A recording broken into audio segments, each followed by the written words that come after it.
the Gerald the Bossman show. We're joined by the Dayton Flyers head coach, Coach Anthony Grant. Coach Grant, I see you guys are doing well in A10 play, man. I see you're grinding. How's it feel on your end, man? Everything's good. Everything's good. We're just trying to put ourselves in position where we can play for a championship, and a lot of ball left to be played. But hopefully, we're continuing to get better and continuing to grow, man. And Coach, what's been the key factors for you in your 8-3 start in A10 play?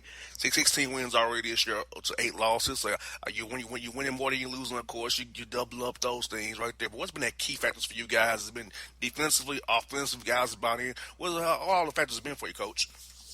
I think it's our guys. I think we have a group of guys that really enjoy being around each other. They enjoy playing together. They enjoy competing. And I think it starts with that. The culture, I think, is getting where we need it to be in terms of trying to play for championships and trying to build a program that can do that on a regular basis. So I think it starts with that, and then obviously from a strategy standpoint, that if you can start with the culture, the strategy kind of takes care of itself. Now, Coach, last time we talked last year, we talked about when you first got hired. For you, from year 1 to year 2, what's been the big difference for you in your program from year 1 to year 2? Because I feel like the jump you took this year shows me the culture's been built, the foundation's been laid. It's trying to build on top of the foundation of the culture, and going forward, it's going to be really, really good for you guys in year 3 and year 4. Yeah, JR, I think it's what we just talked about. Our culture. I think that the buy-in, the way the guys approach what they're doing, and I think obviously the other part of it is last year, we had some young guys. We started 2 freshmen in the backcourt. We had guys that were new to me. I was new to them, just learning terminology and systems. So, we returned, 4 guys that played significant roles for us last year. And then we also had a couple of guys, and Ryan Mikesell and Obi Toppin, who couldn't play last year, one for injury, one for academic reasons. And having those guys back available to us this year, and then adding some other pieces as well, I think has really helped our team. And Coach, do you feel that the non-conference schedule really toughened up your team due to playing quality opponents and fighting through adversity with some tough losses? And now, as you guys come out here in February going into March, you're tougher now. You've seasoned, you saw different styles of play, and now you're ready to go.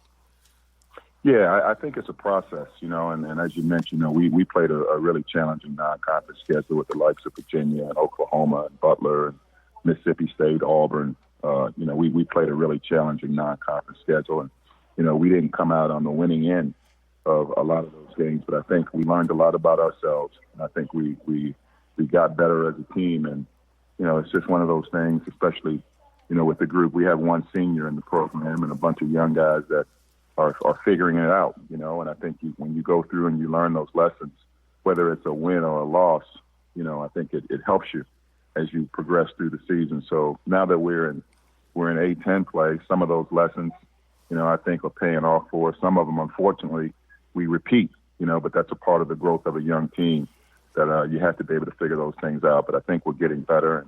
And we got a group that, like I said earlier, I think are enjoying the experience and the opportunity to compete every day. Now, Coach, as I watch different teams play, Coach, it's one thing I try to look out for is game plan, discipline, going by what you do and shooting around and the scouting reports. So how do you go about getting a younger team to stick to that game plan discipline, stick to the scouting report, and execute that from a practice court and shoot around into that game court when all the lights are on? Well, I think we've got a good group of coaches. I think our guys, I think it's the consistency in terms of the way we go about our preparation. I think it gives our guys a level of consistency in terms of them knowing what the expectations are. So I think anytime you can have clear expectations in terms of our prep, and they know what it is that we're trying to get accomplished from game to game, I think it helps. So consistency, I think, is a big part of that. Exactly, Coach. And I'm looking at your roster. To me, you have balanced scoring and balanced rebounding. Those are 2 key factors to winning games, no matter non-conference or in conference. Because I feel like the balanced scoring, you're sharing the basketball, you're attacking the glass, and getting out there and playing your style in your system, it's going to affect the game in a good way. Get those extra possessions. Yeah. Wear the other team down. So do you feel like that was 2 things that you focus on with your staff and your team executing, sharing the ball, and attacking that glass so we can get more possessions on our end and limit theirs? Yeah, we've been a team, I think, all year where I think we've had 5 to 6 guys after the figures. And, we're a team. I think right now we still lead our league in assists per game. I think we're about 16, 17 assists per game. So anytime you can get a balanced scoring on any given night, we have a variety of different guys that can step up for us. And then the defensive end, just trying to develop that consistency and guys understanding what allows us to have success, in terms of the way we need to play defensively. And especially with a young team, you have to grow to that. You have to continue to work on that on a daily basis. So we're doing that, but I think I see improvement in our guys in terms of understanding, what it takes to win. Now, coach, at your level, especially at the mid-major level, you have to have player development that's going to be very key for your program and getting better every day. So what do you and your staff do on a daily basis, whether it be in-season or out-season, to get your guys prepared, develop them guys to get better so they can be high major players for us physically, mentally, mentality-wise, they're junior and senior years, so y'all can be really good and being old at the right time can cause somebody some havoc in March there if you're old at the right time with the guys knowing your system the right way. Yeah, JR, I've been fortunate over the course of my career. I've coached high school level, college, and the pro level. And no matter where you are, player development is critical for your development as a team. So we try to implement it, throughout the year, obviously by what we do on the court skill-wise, but also just the mental part of it through video, through teaching. I think it's all a component of it. So some of it is, just understanding the game of basketball and what allows you to play to your strengths and how you can help your teammates play to their strengths. So, there's a lot of different roles that, especially for young people, they have to understand that you have to play in order to impact winning. One of those roles could be scoring. Another one could be the guy that helps the best scorer score. And that would be the guy that prevents the other team's best scorer from having success or whatever it may be. So I think player development, a lot of times when people hear that word, they think it's just, okay, hey, let's go out and work on dribbling or shooting or your handles. I think it's more to do in terms of teaching guys how to play the game and how to maximize their strengths in terms of either mental or physical. Exactly, coach, because some guys are just screeners. Some guys are screen roll guys. Some guys are finish rebounds, energy guys, hustle guys. Some guys are knockdown shooters in the corner. So a lot of guys have to come get over themselves, be about the team and knowing what's best for the team and say, hey, my role is this. This is my role, so we can all be best together, not just an individual wanting my stats. Yeah, and if you look across the NBA, you see a lot of guys get paid a lot of money to do those things that you just talked about, whether it's, being guys that could defend or rebound or whatever it is. It's a lot of different ways that you can make a living playing this game if you're bought into maximizing what it is that you do best. Yes, indeed. And, Coach, speaking of your conference, AC, and I'm looking at it from top to bottom, I feel like the league has gotten better. I see teams up to getting close, like right below you guys, and George Mason up there. I see St. Louis, who you just played, right behind you. So I feel like the league is getting better from top to bottom, and the coaches in the league is great. So what are your thoughts about the league as a whole? Because every night seems like it's be a hard game every night for you guys, no matter who you play. Yeah, I think the league is really healthy. I think the league is young. And this was a year that I think you could take, whoever the preseason favorites were, whether it was George Mason, who returned all their players from a team that had success last year, St. Louis, or whoever it was. And you look at other teams that maybe were a little bit under the radar, and you say, well, on any given night, anything can happen. And I think part of that we're seeing over the course of league play, that on any given night, a team that you wouldn't expect to be able to beat, a given team in our league is capable of doing that. And I think that's probably true for every league in the country. But I think our league is a really healthy league. I think we've got a lot of really good young players, some really, really good coaches. And I think, as we approach the second half of conference play here, I think a lot's still to be decided, in terms of who'll be at the top of the league and, who'll be in a position to maybe play for a conference championship once the tournament comes around. And, Coach, this week you have some days off to kind of get prepared for VCU on Saturday, the whiteouts you guys are having. So how's the extra days that helped you to get prepared for Coach Rowe's team coming into your place on Saturday at 3 p.m. Eastern time there? Yeah, I think more than anything, just the mental break, just having some time. It's a grind, obviously, anytime you're in conference play, 18 games, but just the mental break this week just to really take a step back and focus on us and then get prepared for VCU here this weekend. Now, Coach, I see you guys have sold out a lot of games a day. Now, I'll tell you what, Coach, what's been the key to getting your fans to come out every night? Because I reread all your releases, sell out. So what about you and this program got the city of Dayton so excited they come out and see you every night, sell that place out there? Well, that's Dayton basketball. We got, in my opinion, best fans in the country, no matter no matter who it is, no matter, what's going on with the elements outside, our fans show up every game, and obviously our last, 4 or 5 games here are already sold out. It's a basketball city. This is, the first four is here every year, has been for 20 years, because this is a community that really loves basketball and really support the Dayton Flyers. And, I played here 30 years ago, and that was one of the things that attracted me to it, was the unbelievable fan base we have. So it's a special place. Now, Coach, I know you coach with the Thunder. How often you talk to Russ and those guys and Coach Donovan about the team, and how much you check on those guys still? You're doing your own thing over there at Dayton. Yeah, those guys are a little busy with their own thing as well. So I try to keep up as much as I can in terms of if I can catch a game or a piece of a game here or there. And I think those guys are having a great year. Paul George and Russ are obviously, two elite guys in that league. And, I know they're excited about being all-stars here and the all-star game coming up here this weekend. So really proud of what they're able to accomplish, and really enjoyed my time there and root for those guys as much as I can. That's one I got for you, Coach. When we talked last year about having John Gruden talk to the team, you ever get him to come talk to your guys, Coach? I know Coach Gruden loves his Flyers. You ever get a chance to get him to catch up with him, talk to each other, to you guys, get them inspired one good time? He was a little busy this year, getting back in the coaching ranks on the West Coast. So I think he's trying to put his team together. So hopefully there'll be a time where maybe he's back in Dayton and we can catch up, and would love to have him do that. Yes, indeed. Coach Grant, good luck this Saturday against VCU. We'll be cheering for you, man. And thanks, that's what you always, Coach. Okay, man. Thank you. Thanks for having me on. My heart skips skipping the beat. You're not close enough, so that space between you and me, let's lose it. The way you're dancing, swaying to the music, girl, that body and how you move it. Every time you cross my mind, girl, I lose it. Alexa, play the Country Heat playlist. Okay. I don't think you know what you're doing to me. You got With Amazon Music, a voice is all you need. Get tens of millions of songs. Download the Amazon Music app today. All right, folks, back here on Gerald the Bossman Show. We're joined by Weber State Wildcats head coach Randy Ray. Coach Ray, how are things out there in Utah, man? Everything's going fine, although we're getting some snow right now, and it's hitting pretty hard. So, but I guess we're used to that out in this area.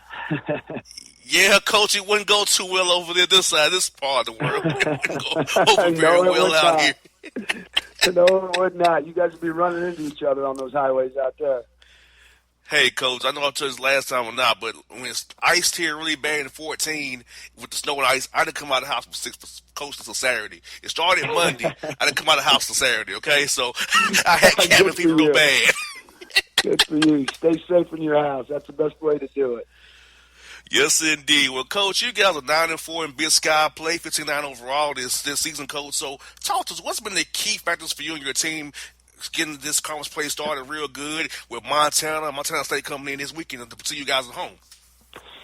Yeah, it's we've gotten better. We had a tough preseason schedule like we always do, and then we had to mix in. We had a pretty nice mix of some veterans and then freshmen. And so it was we had veterans and young guys that we had to kind of mix in, and we actually changed our system a little bit this year to kind of fit our personnel.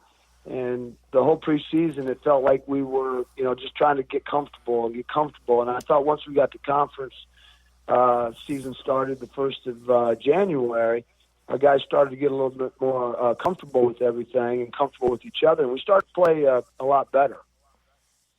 Now, Coach, how do you go about getting the young guys, those freshman guys, to buy into the scouts, the game participants, those shoot-arounds, and carrying those concepts from shoot-around practice into the games, keeping those same game participants, that same scout concepts, and not lose track of when you get in that game when some might not go the way you practice it just the right exact way there? Yeah, it's not easy. I'll tell you that. When the freshmen come in, it's such a different situation. Number one, they're trying to figure out physically how to compete with these older, stronger, bigger guys, trying to get used to the speed of the game. And then we're throwing everything under the sun we can think of at them to try to learn. And like you mentioned, scouting reports and understanding what's entailed with all those kind of things. But it takes a while. And, what we figured, you just got to throw them into the fire. You can't, we had to play some freshmen, so they had no choice. But you just got to throw them in there, and early on they get adjusted. They figure out how things are done. we have a good bunch of veterans that'll help coach those young kids along the way, on the floor, in every area of how we run our program. And the biggest thing is trying to get them to understand our culture of how we do things. And we have a certain culture here. And so it just takes time. You can't speed up experience. You got to go through it, and you got to put those kids out there, and there's going to be some ups and some downs. And what you hope is by the time conference season starts, that they become more consistent in all those areas we just talked about.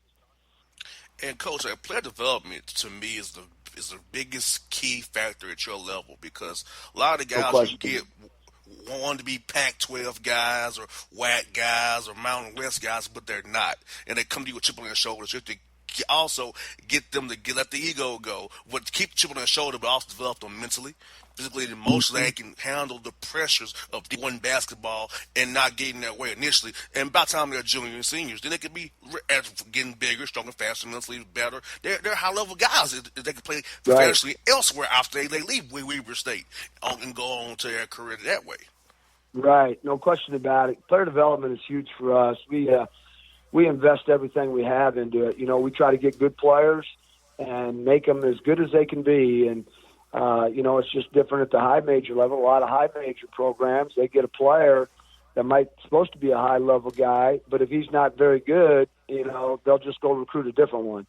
And for us, we get what we get. And but as far as, you talk about the egos and all that, we shut that down in recruiting. When we recruit the kids we recruit, we couldn't be more honest with them. We tell them here, you're going to do certain things here, and if you don't like it, don't come here, because if you come here and you don't do what you're supposed to, I'm going to send you home.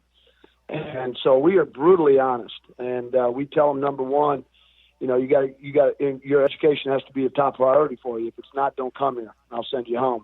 If you can't give me your best every single day, because I'm going to give you my best every day. If you can't do that every day, don't come here, because I'll send you home. And if you can't play for your teammates and give up yourself for the team first, don't come here. But then I also tell them, hey, if you'll embrace those and invest your heart and soul into those things we just talked about, you're going to love the results, because you're going to be a better player, a better person, and a better student because of it. And then you're going to have a future. So we try to, we stay away from entitlement guys or ego guys. The group of kids that we recruit is a little smaller because we're a little bit more picky on guys that fit our culture. But once they get here, then our whole thing is we're going to get you better. And we tell kids here, come here, you better want to get better, because if you don't, it ain't going to work. And then we invest everything we have into these kids, relationship-wise, on the court-wise, everything we have into these kids to make them the best they can be. And, Coach, the big thing I talk to a lot of these young guys who I talk to about is knowing their roles and accepting their roles. Some guys are screeners. Some guys are pick and roll to the basket dunk guys. Some guys are corner three guys. Some guys are energy guys, rebounders. Some guys are defenders, shut down the other person's best player. Some guys just part of the offense, do their thing, contribute off the bench. So, Coach, how do you go about defining these guys' roles, and you tell them their roles in front of the whole team? Because I feel like if you define roles in front of the whole team, that puts everybody accountable at the same time. Where there's no, well, he told me that. So, how do you go about defining guys' roles so they know where they stand on the roster? Well, we do that, and we do define the roles, and some guys' roles are going to be different. We tell the team that. We tell them, hey, some guys are going to need to score more. Some guys are going to need to assist more. Some guys are going to need to focus on being the best defender on the team. And what we tell them is whatever your role is going to be, now your role can change as you grow and mature and get better in our program. It's going to change. But as of right now, this is what we really need from you. And we'll tell them that personally. We'll tell them that in front of the team so everybody understands where you're at. And then I tell them constantly, I says, now your job is to go be great in your role. Be the best you can be in your role, and that's what's going to help the team win. And get them to buy into that. And we've got great kids, so our kids really will buy into those roles that we give them. But I also tell them, and allow especially the younger guys, your role is going to change as you move on in our program, okay? But this is what we need right now. Next year, your role will probably change. You'll probably have more opportunities to score, or shoot this ball, or shoot that ball, or whatever it may be. But whatever your role is right now, be great in it and do it for the team. And if you do that, we're going to be successful. And Coach, who are some of the guys this year has really been key for you on your roster to help you to the record you are right now at 15-9 and 9-4 in Big Sky play? Well, we got two seniors that have done a good job for us. Zach Braxton, he's been with us now for 5 years, redshirted. He's a center for us and 4-year starter. He's done a good job for us. Brakat Chapman is a kid that we got. He's a local kid, but he transferred from the University of Utah a couple of years ago, and he's been pretty good for us all season long. He's a very talented 6'9" power forward. Our leading scorer right now is Harding, who's a 6'1" guard out of Wichita. He's a junior now, and he's a slippery little guy that can really score the ball at every level, and he's a little bit hard to handle. And we got another kid that's a junior, Cody John, who's a kid from Toronto that sat out all of last year with a back injury and came back and really worked hard on his game, and he's had a good season for us. So, and then we've got some younger too. Michael Kozak is a kid that's a sophomore. That's from the Czech Republic. That's gotten better and done some good things for us too. And we got a kid, Doc Nelson from Houston, that's a sophomore. That's a good little player for us, but he's been out for the last month and might be out for a little bit longer. But those older kids have done a good job, and they've done a good job as far as helping our young kids, try to get better too. And, Coach, as we go into a stretch of February into March, having those older guys who's been in your system for 4 or 5 years, who've been through the wars there, is really going to help those young kids when the games get pressured and tight down the stretch here. Yeah, what they say, to be good in your league, you got to, be old and stay old.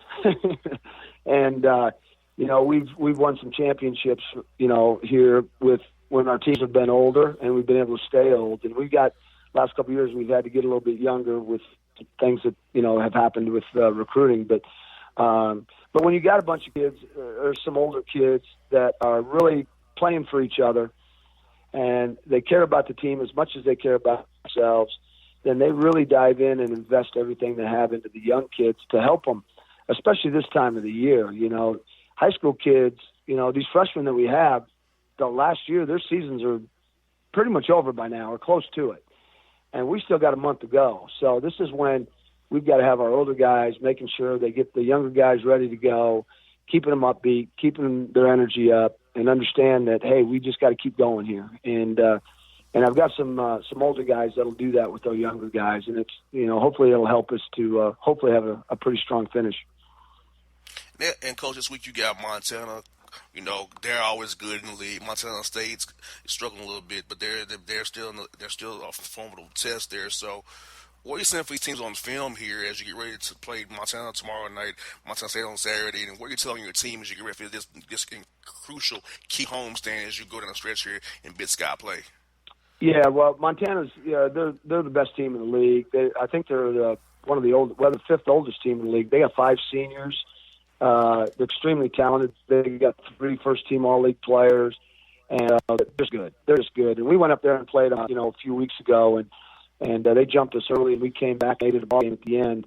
So our guys got a better feel of what to expect when we play them this time around. But like I said, this year they're the best team in our league, so we're going to have to perform at a high. We're a little banged up right now, so we got to have some other guys step up, but. And then Montana State, Montana and Montana State are the 2 oldest teams in our league, highly experienced. They got probably the best scorer in the league, Tyler Hall, who just broke the Big Sky scoring record like a week or so ago. And but again, a bunch of old guys that have been around the block. They know what to expect, and they know what it's like to play in February. So these are 2 big, very big challenges for us, and we're excited about it. We get them on our home court and see how we measure up, with the Montana tomorrow night, and see if we can go out there and compete hard with them. And Coach, let's just look in at the league itself. I feel like the league has gotten better since we talked last year. Like Eastern Washington is 500, Southern Utah. So it's like even the teams where the record is not as good as you all's, every game each night is tough in the league, and I feel like the league from top to bottom is a tough out each night. It really is. It's hard to look at. If you look at overall records in the Big Sky, they're really misleading because Big Sky schools have to play such a hard preseason schedule. It's hard to get wins in the preseason, and so the records might not be good.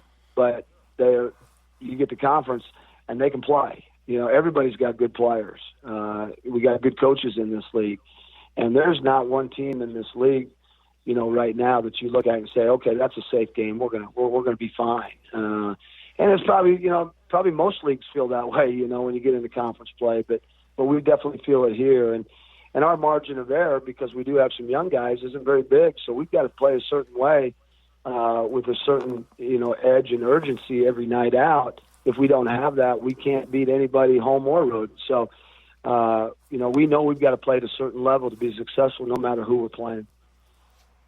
Well, Coach Ray, I hope you all have a great 2-game homestands weekend and get those wins and move up them standings a little bit and get you guys some more confidence heading in this late February or early March. And hope to talk to you down the road, Coach, and wish you all the best out there in Utah, man. Yeah, hey, I really appreciate it. Thanks for having me on. It's a lot of fun. Anytime, Coach. Have a good one, man.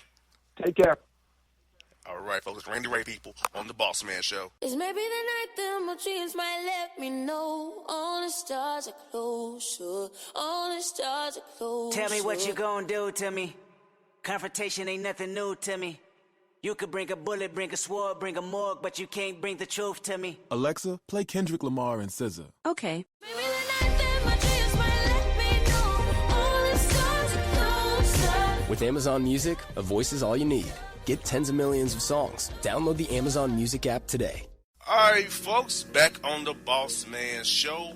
Time for this week's Bad Take segment. Now turn it over to Jay to give you the first bad take of the week. Jay, break it down for us. What do we have to analyze here in the world of bad takes?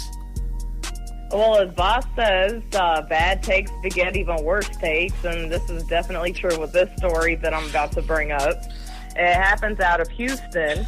A Houston family says that they were charged more than $1,600 for a Domino's pizza order that should have been less than $20.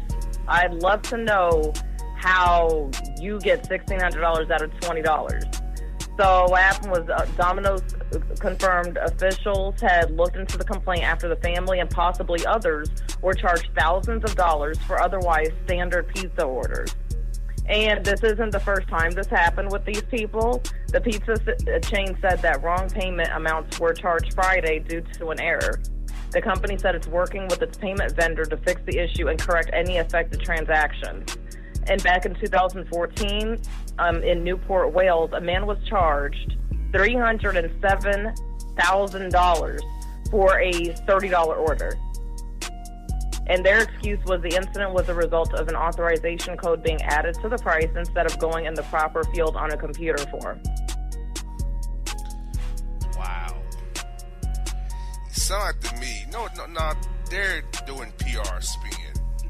I think the delivery boy is going in there and whiting out that tip and redoing the tip. Mm-hmm. And making the price be like way over the top. Exactly. Yeah, I don't think that's some type of weird computer glitch. Like, no, somebody went back in there and did that on purpose. That's why I tip in cash. Mm-hmm. I put 000 and I mark through it on the receipt. Wow. Sometimes I put cash. Mm-hmm. Just so, like, nah, I'm giving you cash. Like, if I look at my statement and I see it's been changed, I know you're doing something you shouldn't be doing. Yep, exactly. So, yeah, that part. Yeah, that part. Looks like I won't be ordering from Domino's anytime soon, which I don't normally eat Domino's pizza anyway, so thank God. Yeah, I'm more of a Pizza Hut buffet guy. I mostly do Hungry House pizza of choice. Never had that pizza. It's really good. They got the flavored crust and everything. Yeah, I'm not really a pizza connoisseur. Mine, I use the Hut. I don't deal with the Little Caesars. I'm not into those boxed $5 pizzas. You know, where you put the little processor and I'm going to eat that garbage. No. I'm good. Papa John's, I'm boycotting them on GP. And Domino's is still stealing people's numbers and making numbers different. I'm boycotting y'all on GP as well. And, exactly. I'm not going to shop with dishonest people. So this whole take of, it was a computer glitch in my ass. It was mark out, white out, and re-add. That's what that was. And you all went with it. And expect everybody to believe this. I don't know, they think they fooling. They ain't fooling us over here on the Bossman show. We can't fool us with that nonsense. Cannot. You better get out of here with that mess. So what else you got for us, Jay? Well, a lady in Ohio was arrested and charged because she had allegedly been eating her husband alive for the past 3 years. And her husband, mind you, is also wheelchair bound, so he's depending on her for care and assistance. And how she was eating him was that periodically she would scrape off pieces of his skin and eat it. And when it was found out, apparently a neighbor had actually alerted the authorities because they noticed something was kind of off. So when the authorities went out there, she actually admitted to it. And her excuse was that she did it because she didn't have enough money to buy food. Wow. Let me start. The only things on your body you should eat, if you must eat it, is your fingernails or skin off around your fingers. Like, I know people who bite their nails and bite their fingers. Because that's a tick for them. I mean, I only accept that as a take because that's some people have that tick and they bite their nails and bite the skin around their fingernails. I'll stop there. Beyond that, you're going to the land of being a bad take. And in her case, he had a Domino's take. Because as we always say, bad takes get even worse takes, correct? This take is way worse than the Domino's take. So you're, quote, scraping like this man, like some, like mortar and brick or something. You're scraping him to eat his, quote, skin. Because you don't have money to buy food. How about the Mercy Food Bank? Food stamps, mixed in, church maybe will help you out. But to eat on a wheelchair-bound man like that, it's very disconcerting, very disturbing, and she needs help. She needs to be thrown under the jail, and she needs Jesus. She probably needs to jump in the Ohio River, maybe. Or Lake Erie, or one of them dumb lakes are up there, the 5 Great Lakes, whatever they call. One of them is calling her name. For that take right there, terrible. Yep, I agree with all the above. And, I also agree with these, nobody should get to the point where they're, committing cannibalism on their partner that they're with, or really anybody at all, because they, quote, don't have enough money to buy food. Because just like you said, she had options. She could have went on food stamps. She could have gotten assistance from some type of food bank or local pantry. Usually most cities have some type of pantry, which is first come, first serve. Churches usually do them as well. So I don't get that. Usually there's some type of local organization that donates food. You may not get a whole grocery cart full of food, but you'll get something to hold you over. And I'm quite sure it tastes better than human flesh. Yeah, because I don't see flesh tasting that good. And that's why I don't get people who bite their fingernails. Exactly, but they're still not as bad as her because, when they bite their fingernails, usually they spit them right out. Well, I've seen jabronis actually eat them. Oh, that's disgusting. I've seen clowns bite their toenails too, which is even worse. Ew! Yes, I've witnessed that in locker rooms, yes. Wow. Cats got their foot to their mouths biting their toes. Like it's normal. Toenails. That's not normal. Yeah, that's why I said I'll stop at fingers. I can kind of get the biting the fingers and skin around your fingernail. I kind of understand that to a degree. Not much, but I understand it. Right. Yeah, I understand that, really, because a lot of people do have that issue. Especially when they get nervous, they tend to bite their fingernails. So, yes. And the last one I got, Jay, on bad takes is I was at a local market here in Atlanta, Jay. A local market. They had a sign up in the door, and I quote, "Shoplifters will be prostituted, no exceptions." Wow. Okay, so they're making sure they're getting their money for real. The hustle is real up in here. I said, "Let me get the sign." I'm like, "Prostituted?" And she's like, "Yeah, we're gonna go to court about it. They still, ma'am. That's two different things. You mean two way different things? Being prosecuted, not prostituted. Nah, I mean what I said. You get prostituted because that's when you go to court and charge somebody with a crime. You prostitute them. No. I'm like, ma'am, you ain't serious, right? Are you? But she was. That's the sad part. She was serious and she meant every word of it. So she really thought prostituted means when the person has their day in court for the crimes they allegedly committed. Yeah. No, lady, prostitution is an actual crime. I'm over here thinking they meant that, to be honest. When you said that, I thought they meant it like, okay, shoplifters will be prostituted. So I'm thinking, okay, when they catch the shoplifters, they gonna pimp them out of the street corner to get their money back. Hungry and them talking about like prosecuted, but she put on the dough.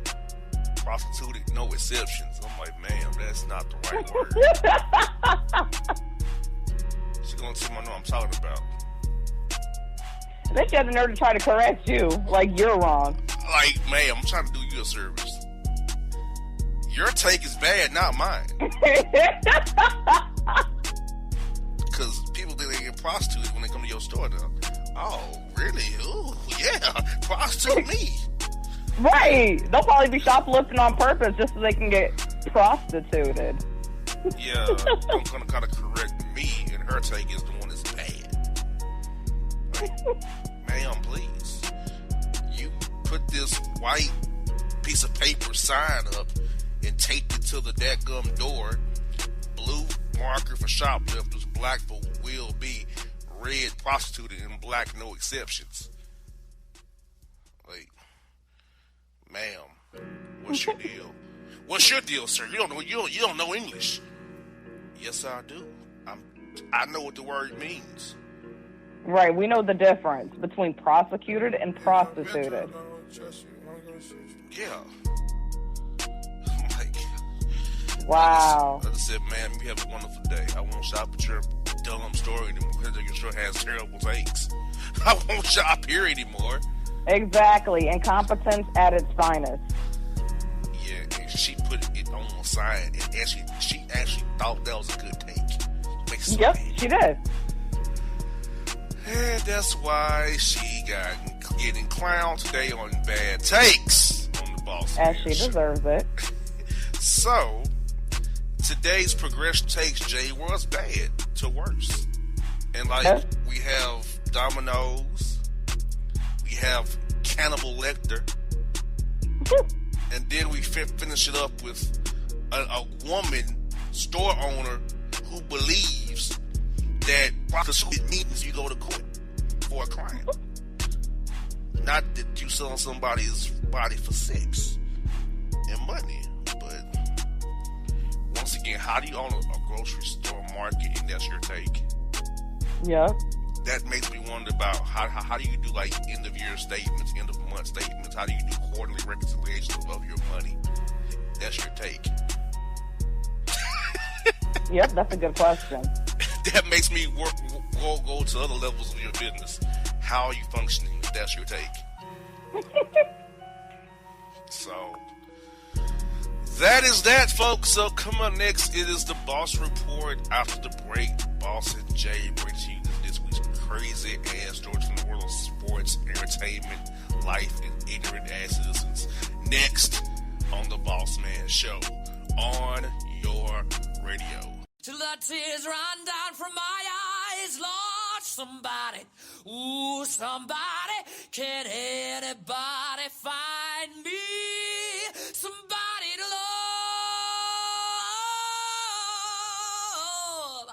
Alexa, play hits from Queen. Okay. With Amazon Music, a voice is all you need. Get tens of millions of songs. Download the Amazon Music app today. All right, folks, back on the Bossman Show. Let's finish up the bad take segment. And Jay and I are still shaking our heads after what we has covered in that segment, Jay. And you saw the picture for yourself of this pathetic store sign. You see it plain view. That lady crazy. Yeah, and she wrote it big, too. Big words. You can't miss it. Like that's correct. Like, she was all confident about it, too. That's in pure Alvin form, too. In pure Alvin form. Yeah, because Alvin, he'll be so confident about what he's saying, and then when you try to correct him, he's acting like you're telling him something wrong. I don't get why dummies, tell me that I'm wrong when they're the one that's dumb as hell and wrong. I don't get that. But that's part of their bad takes, but getting even worse takes, obviously. It's part of the cycle, obviously. So, folks, you've been waiting on it. It's time for it. It's here. It's the Boss Report. First story, Jay, is this. It's a story. It's going to blow your mind. It's terrible. We got this. Petty files. Man throws party to announce girlfriend is cheating on him with best friend. Who throws a party for that? I never heard of somebody throwing a party because their girlfriend cheated on them with their best friend. Like, that's not a time to celebrate. Like, most people would be mad as hell by that point. Exactly. Talk about petty Betty. My gosh. Yeah, that's a terrible take, and I don't understand why that's even a take. I'll be pissed off as hell if that happened to me. I'm just saying. Exactly. Well, we got this story. Oh, hell no. CDC issues raw milk warning after New York resident is infected with Brucella bacteria. Okay, so I don't know what Brucella bacteria is, but it sounds pretty bad, especially if they have to announce it. And that came from her drinking milk? Raw milk, correct. This is why I said it was from milk. This is why. I'm not much of a milk fan myself. I don't care if it's whole milk, skim milk, low-fat milk, whatever the case may be. I'm not the type of person that likes really anything coming from a cow. Any type of liquid that's coming from a cow, I don't like it. But soy milk, I can deal with that. I can deal with it, but that's disgusting. Yeah, I'm not drinking any quote raw milk anytime soon. Not drinking milk anyway. No. So it's like doesn't affect me any. Oh man, we got this. Shere Khan shook. Houston weed smoker finds a tiger inside of the bando where he went to blow a bag. Well, that must have been scary. I'm wondering if he knew, like, the tiger was real off rip, or if he was, like, completely toasted before he saw the tiger. Like, I'm wondering, like, what his reaction was when he first saw this animal. Yeah, his take was, quote, I thought it was my stomach when I heard the growl, but it wasn't. See? What? You thought it was your stomach until you heard the growl. That's a terrible take. First of all, why is somebody's stomach growling that loud? Tell me that part. Why would your stomach be growling that loud to begin with? Something is wrong. Yeah, that is pathetic. I don't know why would you think that loud growl is quote your stomach. Unless like, wow. Unless that kush was that good. But even then, I think that's what happened. You shouldn't think that's really what's going on, player. That is a horrible take. He's lucky he's alive. Alright, here we go. Potluck postponed. Fox News host shares his possibly E. coli contaminated hands, says, quote, They haven't been washing 10 years. They'll be washing hands. Excuse me? Yeah. See, now that's disgusting. So this is why I don't eat off of everybody. That's why right there. Somebody went 10 years without washing their hands? Yeah, but that take to me is a lie because if you take a shower, you're technically washing your hands with soap on the rag. So that to me is a lie. Technically, if you're taking a shower, you're putting the soap on the rag, which may hit your hand when you're rubbing yourself when you're in the shower. Technically, that's washing your hands indirectly. Now, you may not go with the Purell or Skin So Soft or Soft, whatever it's called, whatever the soap is. But you technically are washing your hands when you take a shower. That is true.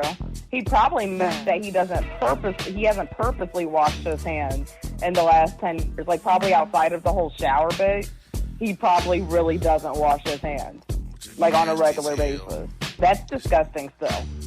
Nasty as hell. And we got this New York mom under investigation after failing drug tests thanks to, quote, poppy seed bread. I heard about that a while ago. Yes, people can in fact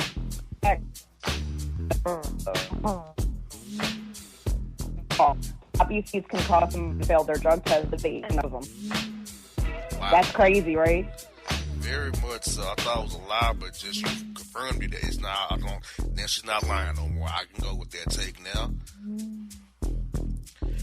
Yeah. And we got this cold world.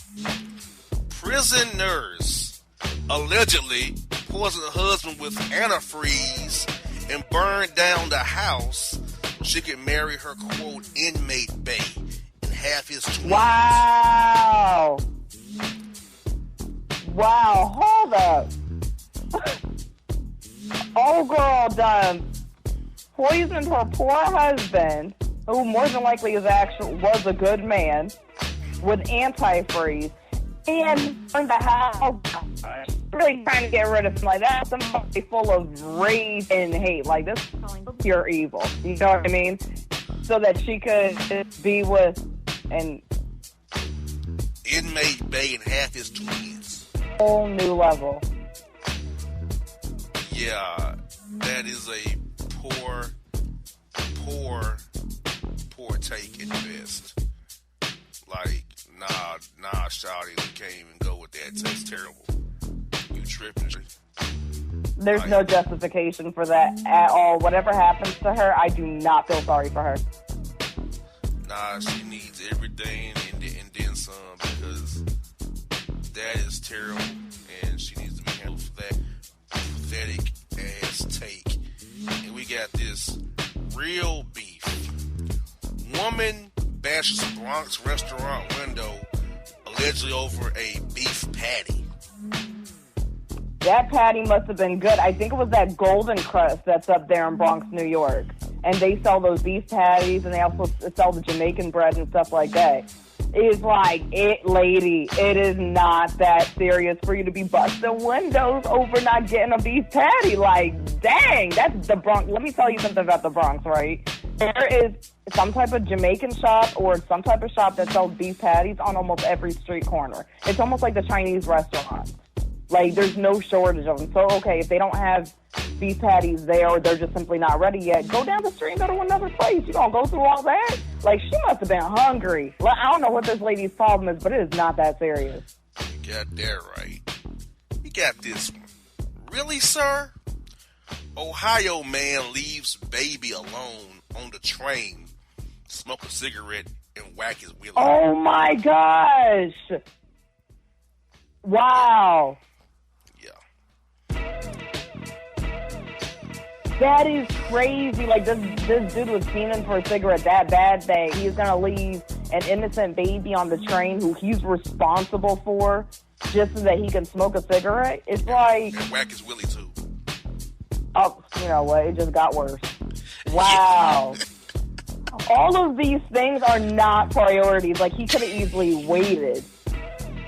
You gonna wait to smoke a cigarette, or you know you're about to be on a trip with this baby. Get a vape. Like, most people are vaping now. Get a vape thing. That way he wouldn't have even had to step off the train in the first place. And as far as whacking off, that shouldn't even be done in public anyway. What excited him that much to where he felt the need to get off the train and whack off after smoking a cigarette? Who knows? People are weirdos. Yeah, I have no clue to what triggered that reaction. Oh my gosh. Wow. We stand in that same kind of territory. Watch this. WTF. Groom allegedly gropes and exposes himself to underage waitress in the middle of his wedding reception. Wow. The dude was just a pervert. So he was just showing his true colors on the day of the reception. Like, he didn't show this new wife that he was capable of doing these things before this wedding day? Obviously not. What? So he waits until he gets married to finally go ahead and show his treat to an underage waitress. This guy is a pervert. He also needs to be thrown under the jail for that. Wow. I feel sorry for the new wife, too, for that, for even being in that position. Not only was she disrespected, but she was embarrassed. Wow. Yeah. Pathetic. We got this. In white folks news, Joy Behar admits to dressing up like a, quote, beautiful African queen while wearing a, quote, makeup a little darker than my skin.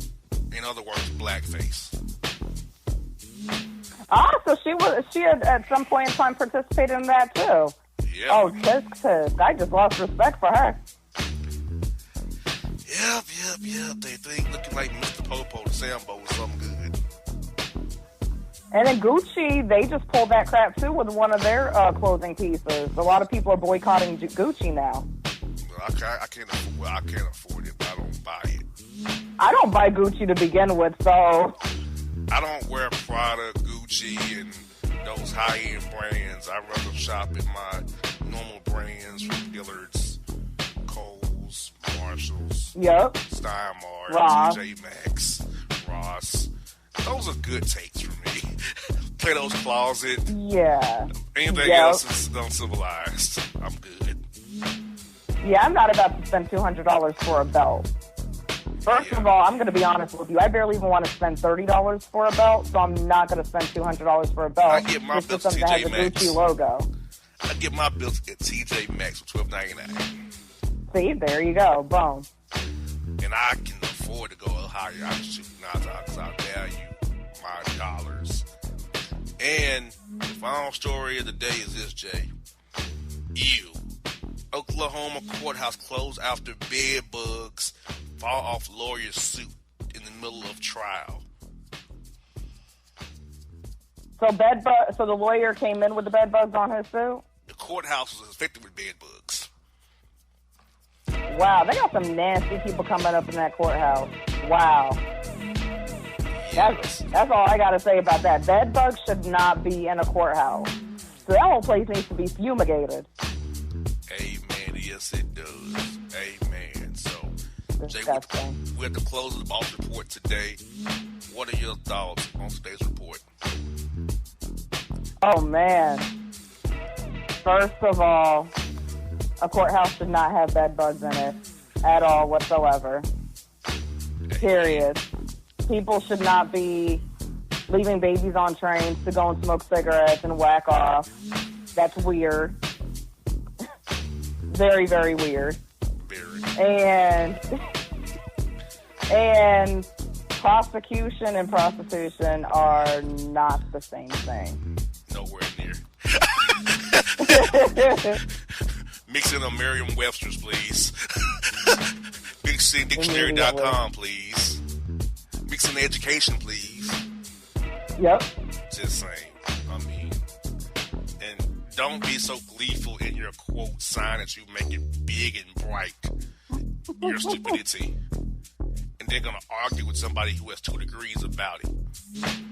That's right.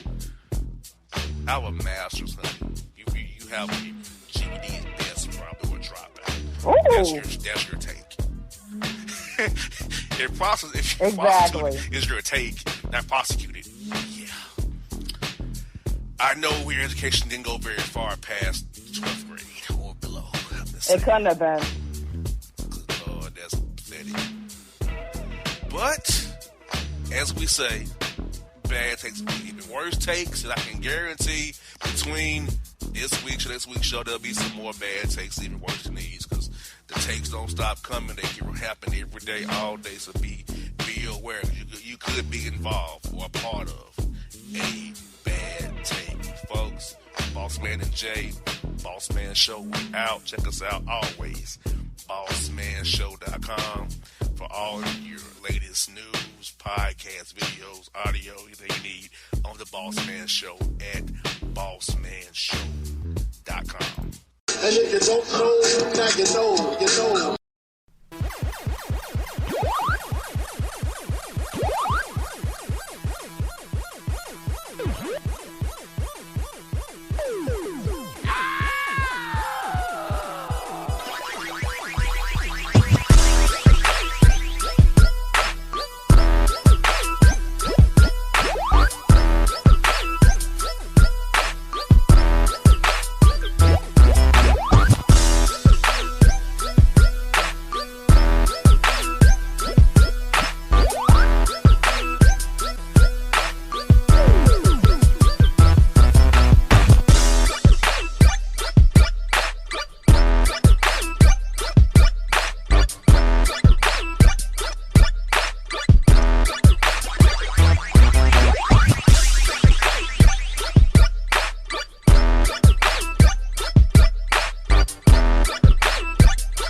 Hip-hop fans, I got a great album for you.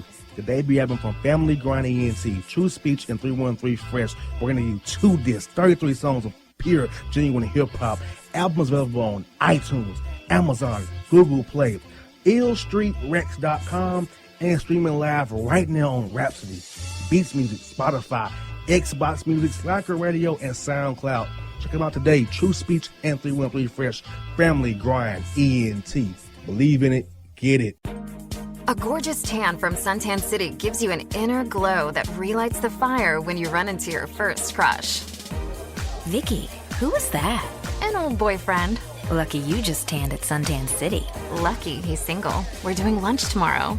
Won't be single for long then. During Tour of the City, try all 5 tans, including spray tan, for just $4.99. Restrictions may apply. Click to buy now. Suntan City, let yourself shine.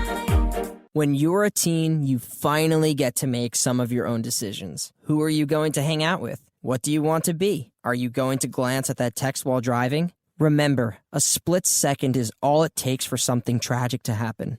Be in the zone. Turn off your phone. Visit childrenshospital.vanderbilt.org/BITZ to learn more about our teen driver safety program. Brought to you by Monroe Carroll Jr. Children's Hospital at Vanderbilt, the Ford Motor Company Fund, and the Allstate Foundation. It's maybe the night that my dreams might let me know. All the stars are closer. All the stars are closer. Tell me what you gonna do to me. Confrontation ain't nothing new to me. You could bring a bullet, bring a sword, bring a morgue, but you can't bring the truth to me. Alexa, play Kendrick Lamar and SZA. Okay. Maybe the night that my dreams might let me know. All the stars are closer. With Amazon Music, a voice is all you need. Get tens of millions of songs. Download the Amazon Music app today. Yeah, it's your man JC, the host with the most, baby, and it goes down each and every Saturday night right here in the city of Memphis. That's right, y'all. It goes down at Clicks Sports Bar Memphis, baby. 3705 Malco Way, Memphis, Tennessee, 38125. Come out and join us, the Three Kings, each and every Saturday night for the livest karaoke in the city. Everybody gets in free till 10 p.m. Only $5 after. Great food. We got drink specials. We got all kind of games, man. We got the pool tables popping. Whatever you want, we got you, man. Come on out. Have a good time with us each and every Saturday night. That's Clicks Sports Bar, Memphis.